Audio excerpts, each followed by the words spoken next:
آئیے آپ کو لیے چلتے ہیں اسلام آباد، جہاں جے یو آئی کے سربراہ مولانا فضل الرحمان سپریم کورٹ کے فیصلے پر اپنا احتجاج ریکارڈ کروا رہے ہیں۔ سپریم کورٹ آف پاکستان کے چیف جسٹس جناب فائز عیسیٰ صاحب نے ایک قادیانی کے خلاف درج مقدمہ پر اپنا فیصلہ سناتے ہوئے قادیانیوں کو اپنے مذہب کی تبلیغ کی اجازت دی ہے۔ ان کا یہ فیصلہ شریعت اور آئین اور قانون کے خلاف ہے، اس سے متصادم ہے، اور ہم اس فیصلے کو علی الاعلان مسترد کرتے ہیں۔ یہ فیصلہ مغرب کی خواہشات کے تابع صادر کیا گیا ہے اور قرآن کریم کے جو حوالے اس میں پیش کیے گئے ہیں وہ غلط بھی ہیں، بددیانتی پر بھی مبنی ہیں، اور ان حوالوں کے جو معنی اور مفہوم تفاسیر میں متعین ہیں اور ان کا جو شان نزول ہے اس سے یہ حوالے کوئی مطابقت نہیں رکھتے ہیں۔ عقلی لحاظ سے بھی دانشور اس کو مسترد کرتے ہیں۔ لہٰذا سب سے پہلے جمعیت علماء اسلام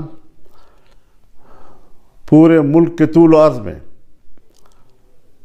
ائمہ و خطباء سے اپیل کرتی ہے کہ وہ جمعے کے روز اپنے خطبوں میں سپریم کورٹ کے اس فیصلے کے خلاف آواز بلند کریں، ختم نبوت کے عقیدے کے تحفظ کے لیے بھرپور آواز اٹھائیں اور شدید الفاظ میں سپریم کورٹ کے اس فیصلے کو مسترد بھی کریں، اس کی مذمت بھی کریں۔ میں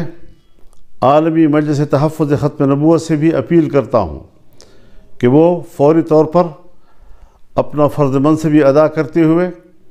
تمام مذہبی جماعتوں، علماء کرام اور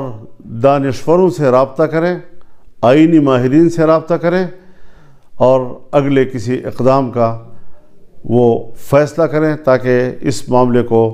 ہم منطقی انجام تک پہنچائیں، عوام کی تائید کے ساتھ، عوام کی مکمل موافقت کے ساتھ۔ پبلک کو ہم نے اس حوالے سے آگاہ کرنا ہے اور ان کو اس فیصلے کے خلاف متحد کرنا ہے، ایک پلیٹ فارم پر لانا ہے۔ ہم نے انشاءاللہ العزیز اس حوالے سے کسی قسم کی کوتاہی جو ہے وہ اس وقت ملک اور قوم اس کا متحمل نہیں ہو سکے گی۔ ہم اپنے آئینی اور قانونی وکلاء کو بھی رابطے میں لے رہے ہیں، وہ اس کے قانونی اور آئینی پہلوؤں کا جائزہ لے کر جب نظر ثانی کی درخواست دے گی تو جمعیت علماء اسلام اس مقدمے میں فریق بنے گی، اور ہم قانونی محاذ پر بھی، عدالتی محاذ پر بھی، عوامی محاذ پر بھی اور ہر محاذ پر اس فیصلے کو مسترد بھی کریں گے اور اس رجحان کا مقابلہ کریں گے۔ اس حوالے سے ہمیں آگے بڑھنا ہے۔ یہ پیغام ہے پورے ملک کے لیے، قوم کے لیے، اپنے کارکنوں کے لیے، دینی ذہن رکھنے والوں کے لیے کہ وہ ختم نبوت کے عقیدے کے تحفظ کے لیے میدان میں اتریں۔ وآخر دعوانا ان الحمد للہ رب العالمین۔